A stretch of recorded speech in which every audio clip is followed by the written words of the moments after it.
ఏడాదిలో ఎంత తేడా! జగన్ ఇప్పుడు కేవలం పులివెందుల ఎమ్మెల్యే అని సవాలు చేసిన వారే ఇప్పుడు ఒకటికి 10 సార్లు ఆలోచిస్తున్నారు. జగన్ను అడ్డుకోవాలో వద్దో తెలియక తికమక పడుతున్నారు.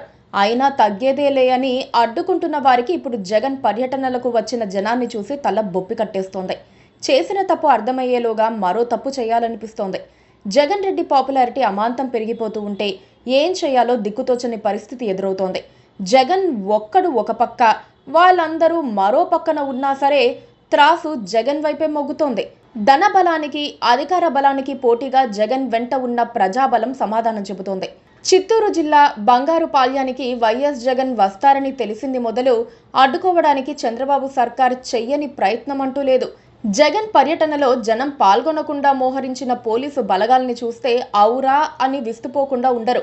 తిరుపతి, చిత్తూరు, అన్నమయ్య జిల్లాల ఎస్పీలు, 9 మంది ఏఎస్పీలు, 17 మంది డీఎస్పీలు, 1600 మంది పోలీసులు జగన్ పర్యటనకు బందోబస్తుగా ఉన్నారు.